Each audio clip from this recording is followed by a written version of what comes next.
I am making a submission on merits. I don't know why are they taking it so personally. I'm still only on the merits of the case, not the content of the petition in the previous case. Therefore, only 34 people can be appointed to a cabinet rank post. And the website of the Karnataka government says 33 people are already in that particular position. Can I address minutes? Article 191 has not been dealt with here. Which one?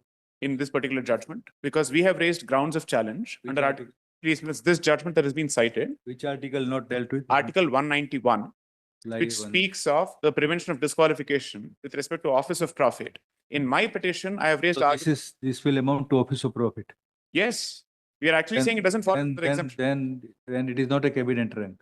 Milords, if I may say so, that's what happened. So if I may just make this submission. Both may not go consistent. Can I just answer this question? What has happened is, they have tried to peg these posts under the legislation which enjoys the benefit of Article 191. In addition to that, they've also given them the post of a cabinet minister or equal to the cabinet rank. So one is whether it passes muster on the annals of Article 191. And second, having given them the same treatment as a cabinet minister, there's a second violation under Article 164(1)(a). That's been the argument in my petition. That is not the argument that's been raised here. Firstly, in this case, could my lords kindly come to the judgment? Please, could my lords come to paragraph number 16 of my writ petition on the grounds? My very first argument is violation of Article 191 and office of profit. Because some of the posts that have been specifically extended the benefit under the Prevention of Disqualification Act do not fall within that particular exemption. So allow me to show that. This is my first ground, violation of Article 191 office of profit, appointing members of the Legislative Assembly and members of the Legislative Councils as chairpersons of boards and corporations with cabinet rank benefits constitutes holding an office of profit. This makes them ineligible to serve as legislators as per Article 191 of the Constitution. Where you are reading? Please, minutes. Reading where? This is paragraph 16 of the writ petition, page number 17. This is my very first ground of challenge. So the point is, if they say this judgment covers my position, it does not in entirety, because there are multiple grounds in my petition. Paragraph 16. Paragraph 16 at page number 17, violation of Article 191 office of profit. The second ground is Article 164, non-compliance. Law. Let us go slow. Please read 16. Appointing members. What is this ground? Let us see. Can I just answer the question? Could my lords take a look at the Prevention of Disqualification Act and Article 191? I'll explain the argument right away. Kindly take a look at Article 191 for a moment. Yes. Just give me Article 191. The provision says, as the bench have it, Article 191, disqualifications for membership. A person shall be disqualified for being chosen as and for being a member of the Legislative Assembly or the Legislative Council of a state, please see A, if he holds any office of profit under the government of India or the government of any state specified in the first schedule, other than an office declared by the legislature of the state by law, not to disqualify its holder. We are making the submission. So under the second provision, they have the Prevention of Disqualification Act for Karnataka. Therefore, we are saying some of the positions which have been notified for the purposes of exemption don't even attract those provisions, in the sense it is outside the scope of this exemption. So my very first ground is that it directly attracts 191A. I'll show that from the legislation as well as the notifications which have been impugned. Will it not fall in D? Please, minutes. The present appointments. It won't. I just wanted to show that. Some of these cases are actually statutory bodies. So totally, I'll just give the split here. Chairman and member of committee. Please, minutes. Clause D of. Yes, office of the chairman or a member of a committee.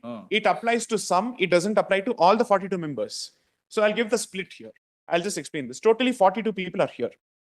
Out of them, 8 people directly violate 164(1)(a). They fall within this, in the sense they are exempted by this. 64(1)(a) violation can we now examine in live wake of this? I'll answer that question. I'll certainly answer the question, because every judgment on the subject goes against what's been held here, including the Supreme Court. And there is no substantive examination, if I say so with the deepest of respect. I understand the judgment has come from the predecessor bench. I bow down with respect to that. You can't make such allegations saying that we have set up the case and got it dismissed at your lordship. That is what he's trying to tell. I'm trying to say something else. I don't know what insinuation is this. I am making a submission on merits. I don't know why are they taking it so personally. I'm still only on the merits of the case, not the content of the petition in the previous case. I don't know why the pins are pinching them unnecessarily. My submission is this. The judgments are also very clear. that substantive examination has to take place with respect to the impact. We have presented a table in our petition in terms of what is the economic impact. Primary reason is if there is already a cabinet post and then you elevate another person to a similar status, then there is a duplication of roles with respect to the same function that is in the teeth of 164(1)(a). None of those examinations have been undertaken. That I'll come to later. Can I just show this for a moment? Under 191 in the first place, because this article has not even been considered. So their entire argument is the entirety of my petition is eclipsed by the judgment of the predecessor bench. I'm saying that is not the case. The argument under 191 has not even been considered, let alone even been raised for that matter. Now, therefore, if my lords were to take a look at this compilation, other than the posts mentioned in the previous section, through amendments, a few more posts have been added. We have checked. None of the new positions, at least 30 of those positions, actually satisfy any of the amended positions as well. So totally, out of the 42 people, 30 people directly are in violation of 191. All of them put together are in violation of 164(1)(a) because they have crossed the ceiling of 15%. Let me show the 30 positions and say how they don't follow them. Because they are Please. proxy for data submit, because they are In the sense, all the 42 people go beyond the 15% limit. Out of the 42 people, 30 people are in violation of even this act. So 40, yes. So 42 people hit 164(1)(a), 30 people hit 191, the bar under 191. The state of Karnataka has 224 members in the assembly, out of which, if the 15% bar is applied, the number goes to 33.6. Therefore, only 34 people can be appointed to a cabinet rank post. And the website of the Karnataka government says 33 people are already in that particular position. Through this particular notification, that is the 9 notifications which are under challenge, 42 more people have been added to this. And they've been given emoluments and treatments at par with the cabinet positions already held. Therefore, they certainly trigger the application of 164(1)(a). But in addition to that, serious violation of even the Disqualification Act, which is why, my lords, at the very least, notice is this matter bears issuance of notice, but I leave that to my lord's discretion. That's entirely up to my lord. So 34 people came through one notification and one notification each for 8 other people. So totally 9 notifications are under challenge.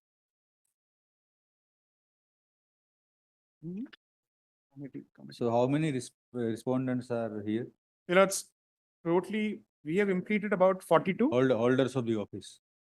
Please, my lords, all the holders of the office. How many? My lords, totally there are 48 respondents. 48. Out of which what we have done is, I'll just show this for my note, 42. So all the 42 members who are the cumulative beneficiaries of the 9 notifications put together have been arrayed as defendants or respondents.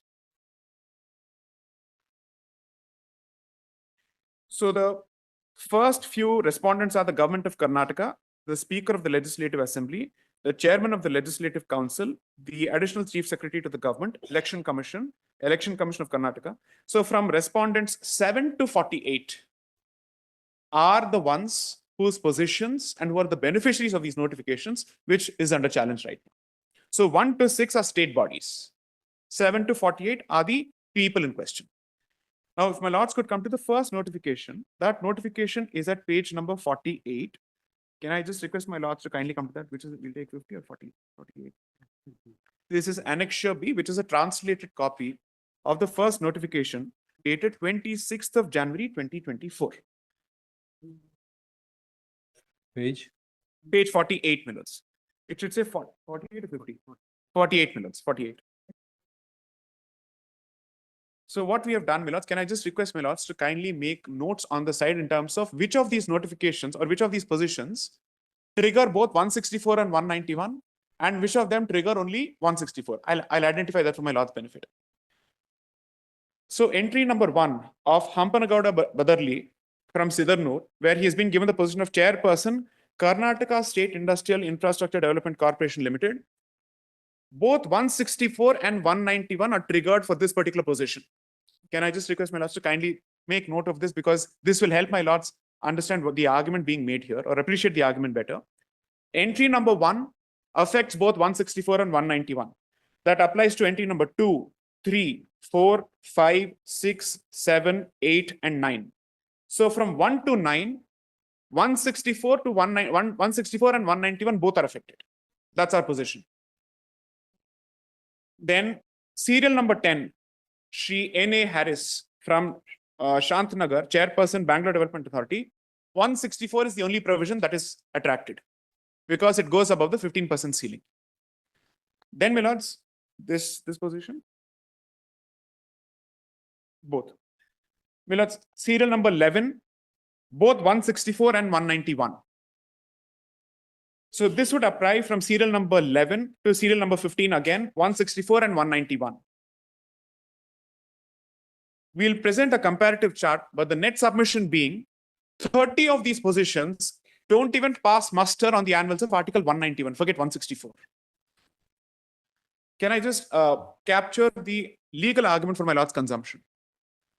Even if someone is outside the scope of the bar under 191, but he's elevated to a cabinet rank minister, you could satisfy 191 and then you can follow 164. Violate 160. Exactly.